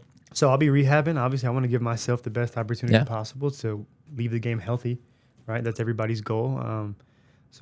And it's feeling good. I think I'll have that chance. So doing that. And then training. I'll be training some kids here starting up pretty soon, helping the U of A with some of their camps, and trying to get out in the community as much as possible. So just enjoying the off season, a little bit of downtime, but not really downtime because you're staying active. So I can't complain. Well, Aaron, one, thanks for coming in. It was great having you. Would love to have you on again at some point down the line. And also, thanks for making Edmonton your home. You know, it's really cool. I'm born and raised here. It's always cool to see people that, you know, choose to then stay here in Edmonton. So thanks for embracing our community and tailgating and all that. So thank you. Absolutely. Thanks for having me. Never said that to me. Well, Gager, we love you. Okay. all And you're just, I don't know, we never had that regular thing, but thank you for making us, You're welcome. you know, thanks for playing for the local team. Thanks for, you know, making sure people are retiring well. Yeah. And thanks for the mask again. You're welcome. Thanks for telling me I smelled good. I really appreciate that. Coming up next, it is the Lock Shop. Dusty and a Huss will get you set for the Thursday nighter and some NHL action later tonight. And then Gager's sticking around because you, Matt Cassin,